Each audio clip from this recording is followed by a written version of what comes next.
Today's podcast is brought to you by Audible. Get a free audiobook download and 30-day free trial at www.audibletrial.com/secretspiceoflife. Over 180,000 titles to choose from for your iPhone, Android, Kindle, or MP3 player. Welcome to some shit that's considered legendary. Hey, what is going on, you variety-loving people? Hope you're had some spice to your day. Welcome back to Secret Spice of Life. We're your hosts. I'm Brandon. And I'm Jordan. And if you're new to the podcast, welcome. This is probably the longest waited podcast episode of recent time, at least. And probably arguably going to be the longest podcast we've ever done. So if you have about 2 hours to waste, we're going to be talking about Endgame today. Oh, God. And just everything probably MCU related. Mostly the review, though, of the movie and what we thought. And we're really just going to break it down to every single scene, basically. But I don't even know. Where do you want to start? Well, I mean, let's start at the beginning, I guess. I mean, the beginning and the end, I think they did it perfectly, though. Like, the beginning and yeah, everything comes full circle. Like, it's because, I mean, like, at the beginning, they pretty much picked up right where Infinity War left off. Mm-hmm. We're allowed to spoil stuff right now. Yeah, spoiler alert. Yeah, okay, spoiler alert. We gave you wait 1, 10 seconds. 2, 3. Okay. Spoiler territory. Yeah, but I mean, like, they opened with Hawkeye, like, playing or shooting arrows with his daughter, and his boys were throwing baseball and stuff while his wife was making lunch, and then, like, all at once, his daughter, what'd she do? Like, missed the target with an arrow, and she went to chase it or something? No, she went to go get her arrow out of the target. Is that what she went to do? Yeah. She went, and then he turned his back, and then all at once, everybody was gone. Yeah, you know something I didn't really notice that somebody mentioned? I watched, like, all the Easter eggs today just to see if I missed anything. And at the very opening scene, you know, in Infinity War, when Thanos snapped his fingers, you hear thunder in the background, and that's, like, the storm of, like, taking everybody out. Like, and then, do you know when she shot the arrow and hit the board, you heard the thunder? You did? I didn't notice it. I didn't notice it when I was watching the movie, but that's what they said. I didn't even pay attention. No, but like right there, how they had like two different openings to the movie, like that way. Yeah, and they cut to the credits after that. Yeah, after they had, like, they just like went right into it. It was like it was another preview for a movie, like, because they didn't even like say anything. It just like went into that scene, and then after that, it rolled the Marvel credits. I was like, but as soon as they showed all of his family, like, they're not going to show his family get snapped. Well, you knew as soon as it came on, you're like, like, they're all going to get snapped. This is definitely before the snap. Yeah, you could tell. That's so weird, though, how, like, he lost his entire family, though, with the snap. It wasn't just like a couple of them. Yeah, it was all his of them. Whole family. Yeah, yeah, and then it cuts to the credits, and then it shows you the 5 years later or whatever. No, not yet. No, not yet. Wait, they killed Thanos before it advances 5 years. Oh, that's right. Yeah. Where's it? What's it cut to? That's what I was trying to think. I couldn't remember exactly. I think it was shoot. I think it cuts to where, like, Tony is in the spaceship, doesn't it? Where him and Nebula are coming back, and he's relaying the message to Pepper, telling him that he's probably gonna die or whatever. Yeah, see, and Robert Downey Jr. is looking skinny as hell in that scene too. I know. Jeez, he had to drop like at least 20 or 30 pounds. Yeah, because I mean, you don't really see him without clothes or like without a shirt on or anything for the rest of the movie. Mm-hmm. So I mean, I don't know if he got that much bigger or. I said he still looked a little bit skinny and like. You can't really tell though, like, especially in the Iron Man suit, because it's all metal. Like, you can't see inside of it. Yeah. But I mean, like, he had to lose a freaking ton of weight just to play that, like, little part of the movie at the beginning. Yeah, and you think I bet they did that last though. I bet they filmed that scene last just so he could have the weight for the entire. He was of weight most of the movie, I would say. But I mean, like, they introduced Captain Marvel in a way that I didn't think they were going to. Like, I didn't think they'd just throw her right into it. Yeah. Like, because I mean, like, Tony was gonna die. That's what it looked like, and then she came out of nowhere and, like, lifted their ship to back to Earth. Yeah. And I mean, like, I thought she would just bust in out of nowhere. That's the way they make it look in the trailer. Is that she just, like, busted. Yeah, she asked where Nick Fury is and stuff like that. They must have just cut that. They cut it, I guess. Yeah, and she just like comes down to Earth and, like, brings them back. And then that's how they introduce her. Yeah. And then she leaves again. Yeah. Once they fast forward afterward, but I mean, like, before that, still they, like, get Well, no, they Is didn't. it like all the originals? No, she fights Thanos with them, doesn't she? Yeah, she does. No, because she goes to the planet. I mean, her and like the original Avengers all go to that. Along with Nebula, also I guess go to the where is it? I forget what the planet's called that he's staying on. Oh, it's Titan 2, but they call it something else. They like she like goes to scout it out at 1st, and then she says there's no armies or no weapons or anything. It's just him. Yeah. And then she like blasts into his cabin and like takes him out, and like they're holding him down, like the 2 Iron Man suits or whatever, like the robotic ones. Yeah. Just come in and like hold him down while they like threaten him and ask him where the stones are. Oh, yeah, and they cut his arm off. Well, yeah. That's immediate. Yeah, they got his arm and Thor just chops it right off. Chops his arm right off, like something that he did the 2 things that he should have done. Yeah. In Infinity War. Yeah. Yeah, he like chopped the gauntlet off at first, and then he said, "I don't have the stones anymore. Like I destroyed them, and it almost killed me." He said. Yeah. And then Thor just like said, "Heck with it," and he chopped his head off. Yeah. Like I didn't expect that to happen. Yeah, that was early crazy. In the movie. That was within the first like 25 minutes of the movie that they killed him.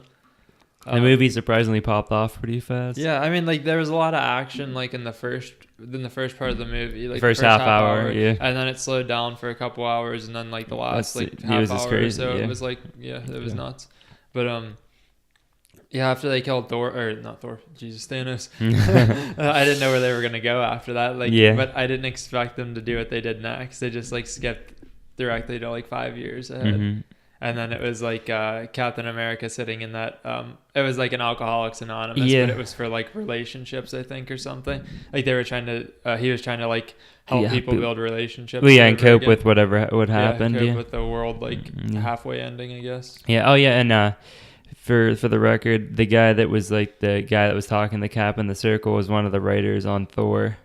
And he's the first open gay person in the Marvel universe. The guy that was talking when they went into that scene. He said he had a date with a boy. That's right. Yeah. The guy. That's right. Yeah. And then the guy who was across, the bald guy with the earring in his ear. You can see him like in the shot.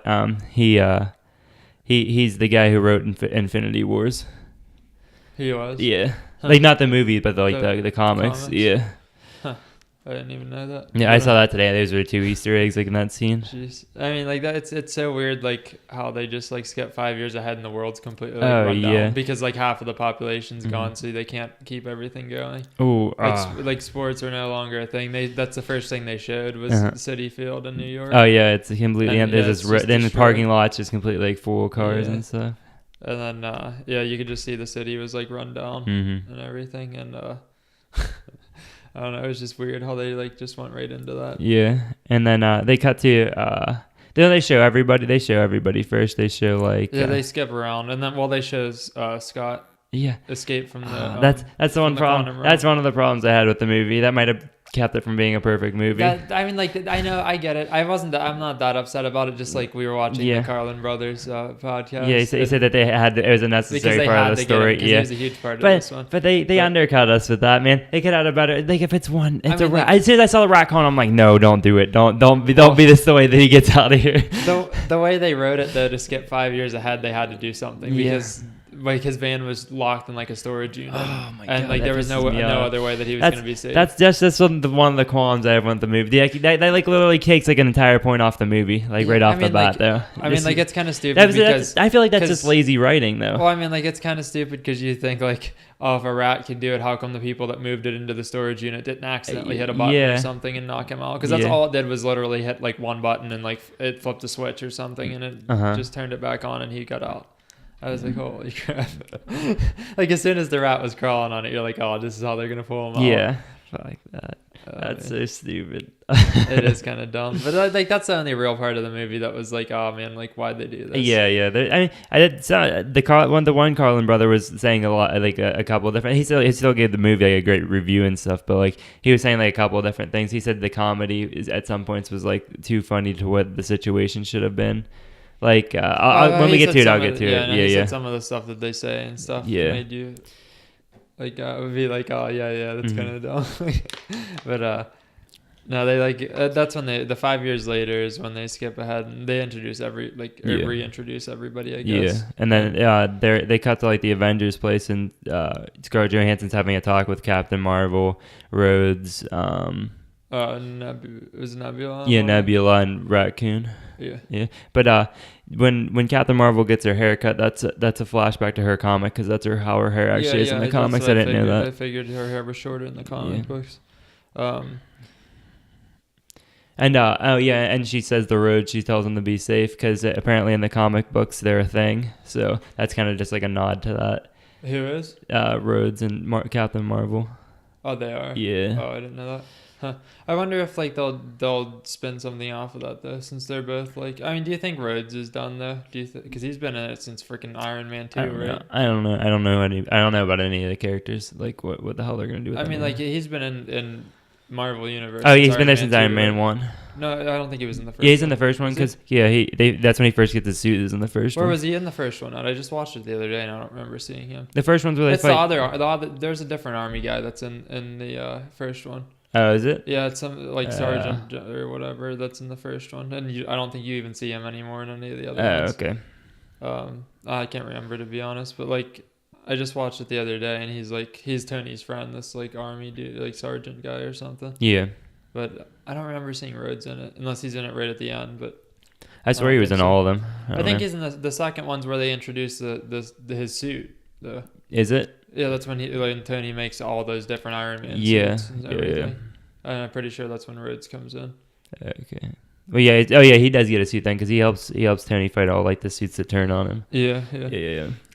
But yeah, and then the best part I think of the reintroduction. Oh, when they find Thor, that is New Asgard. It's like some shipping port in on the coast. That's straight out of the comic books, actually. Really? That's New Asgard. Yeah, I mean it's a little bigger in the comic books, but it's like how it was like all brick, like castle-y looking stuff. That's how it is. It was like a little fisherman's town. But that's after Ragnarok and the comic books. They go there. No, but one thing about that though, when you go in, they don't explain how Valkyrie came back. Oh yeah, that's like she wasn't even on the same planet as them before, and all at once she was. Just they were in two Thor. Separate ships. I'm pretty sure when they left Ragnarok. Yeah, because the ship crashed, didn't it? Huh? Didn't the ship like crash or something? Like they lost each other. They like split. Everybody did, didn't they? Oh well, everybody in Thor's ship got freaking killed except Thor, Hulk. Well, no, pretty much all of them survived. Is what happened there. There wasn't that many of them on the ship, was there?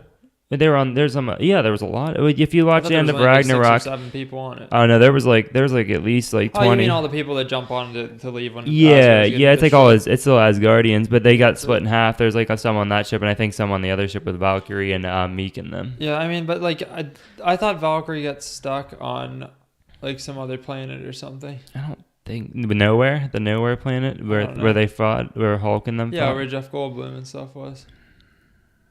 I don't think. Didn't she? She fought. But she there with Hulk. But did she not? No, she fought there. She fought at the end in Ragnarok. Ragnarok's the last scene before they go into space when they fight Thor's sister. I don't remember seeing her in.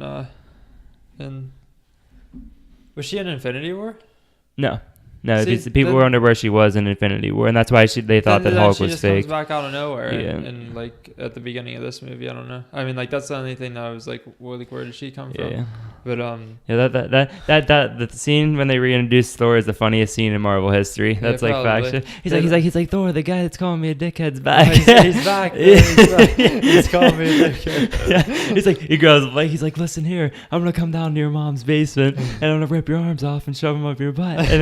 And he's like, yeah, go cry, and he gives it back. He's like, let me know if he bothers you again. He's like, thanks, Thor. Yeah. They're playing freaking Fortnite. Yeah. On Marvel, on a Marvel movie. Yeah, that's so funny. Oh my god. When they were sitting there playing video games at first, I'm like, I was trying to think, I'm like, what would they be playing? Yeah. And then they turned to the TV and it was Fortnite. I'm like, you gotta be joking. When they opened the door and those two were sitting there, do you know, like, this is about to be funny as hell? Yeah. Oh yeah. The one funny as hell. No, Meek's the slug thing, isn't it? I thought Meek was the blue dude. It's like the other dude is. I thought Meek was the blue guy. No. I'm pretty sure it's the other way around, but he has the blue dude has the best one-liners in Marvel. Oh my god, yeah. That's the only reason he's in the movies. No, but like when they walk in and Thor's just like chugging beers though. Oh yeah, no, he just keeps breaking bottles open. Which one's which? Well, Meek in the comic books is apparently a badass, but it's no, Meek is the thing. Meek is the slug. The little pink one. Yeah. What the heck's the blue guy's name? I always forget. I think Korg. Korg. Yeah, and then they're like, they're sitting there on the couch, and they're like, "Oh, you want any pizza, guys, or whatever?" And then Meek's eating like 3 pieces at once. Yeah. He's like hanging out of his mouth and has 2 more pieces in his hand. Oh, God, it was like the perfect description for like just kids sitting on the couch, like Meek and Korg. Yeah. And then like Thor was just like an old depressed drunk guy, like just chugging beers. He's fat as heck, dude. Yeah. Oh my God. And then they get him to go back. He's like, remember he just goes into town to get beer. And then he's like, hey, we got some beers. Like, what kind? What kind? And then they just skipped it. Yeah. And then after that, it skips to where they're back and they're trying to figure out a plan to like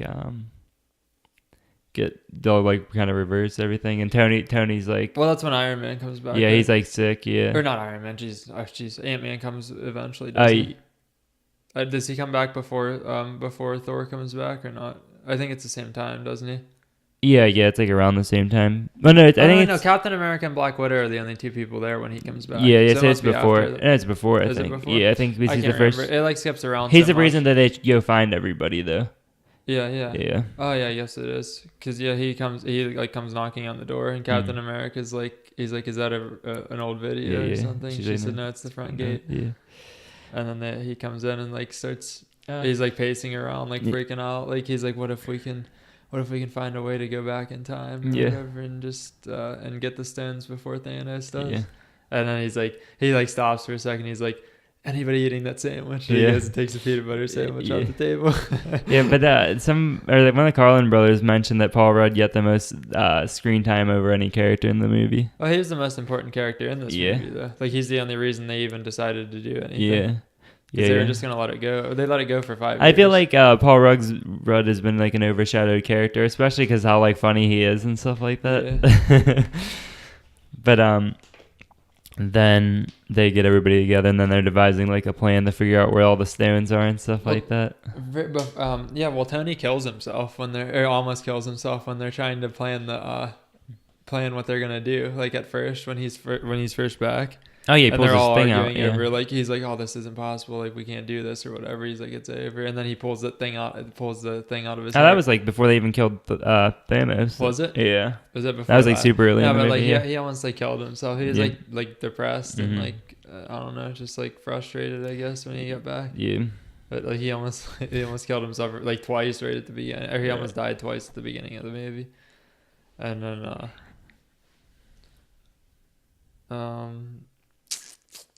what do they do after after Ant-Man like gets everybody back together? Oh, I try to figure out if they can go back in time, and that's when Professor Hulk is trying to figure out how to do it, and he's sending Ant-Man back in time, and he brings him back as a baby, an old man, and then a kid, a middle-aged kid, and then himself. Yeah.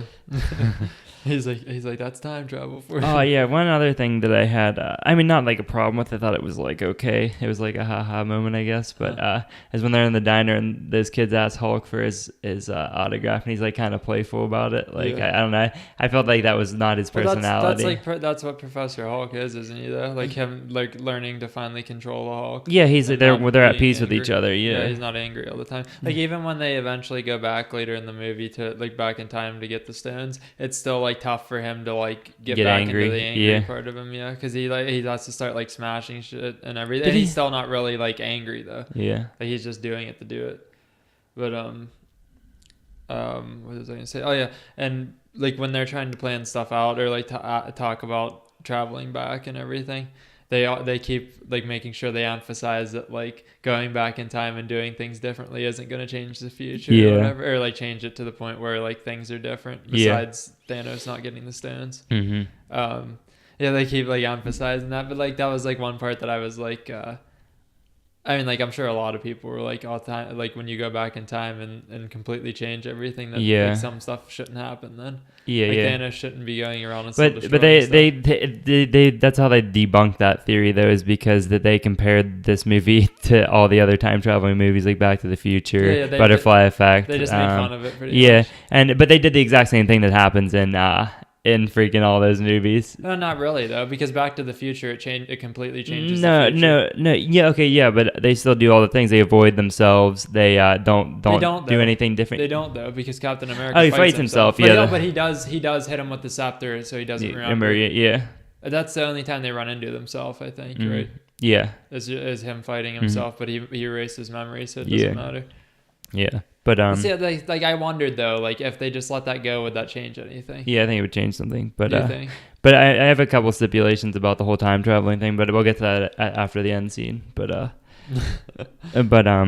but yeah, they basically said, oh, you don't run into yourself, don't go back and bet on sports books, like joking about Back to the Future, how they do that. Well, Tony Stark's like, Back to the Future is not like a true story. Yeah, he's like, what? Yeah. but that's basically what they do. They just go back in the past and avoid, and don't try not to change anything that already happened. Like they really try to avoid that. And but the thing is though, they kind of do though with everything. They kind of do change everything because they run into moments where they're like, oh, like how are we gonna do it? Or like they have to do something like sketchy to get out of it. Yeah. I mean, because Captain America literally walks in with the Hydra agents and steals the Tesseract from them. Or is it the scepter? He steals the scepter from them. And then Tony Stark runs into his dad when he's stealing the Tesseract. And because him and Cap go back to the 1970, I think, or something, to get the Tesseract. Yeah. And get more time travel juice. Yeah, Pym particles. Yeah. He runs into his own dad when he's down in the SHIELD office or whatever. Yeah. I was like, holy cow! Like that was so weird. As soon as he walked around the corner and said, he's like, hey, like, what are you doing or whatever? I'm like, oh, that's his dad. I'm like, this is crazy. Well, let's get on into all the stone adventures, like when they go to get all the stones. So the first one is they go to get his the Battle of New York, right? Well, yeah, that's the first one. The Hulk goes to get the time stone. That's the first. No, Endgame was the best movie in the MCU history. But peace. I hope you guys enjoyed the podcast. If you're listening to the podcast, it would mean the world to us if you gave us a rate and review. Subscribe to the podcast as well, so you're first to know when we release new episodes. Be sure to download the podcast to help us out. If you're watching the podcast on YouTube, the full-length podcast is in the description. Don't forget to like, comment, share, and subscribe as well. Check us out on all of our social media. Our Instagram, Twitter, and Snapchat are all official SSOL. Again, that is OFFICIALSSOL. That is on Instagram, Twitter, and Snapchat. And you can find us at Secret Spice of Life on Facebook. Don't forget to check out our website and blog. New blog every Wednesday, and potentially some bonus blogs throughout each week. Be sure to check out our Patreon as well, because for 2019 and every year coming, we are going to monetize our Patreon for charity. So anything that is donated to our charity tier on there will be donated to a charity of your choosing or our choosing by the end of the year or every 6 months or so. But yeah, make sure to donate to that to give back to other people. And as always, have a positive and productive day. Welcome to some shit that's considered legendary.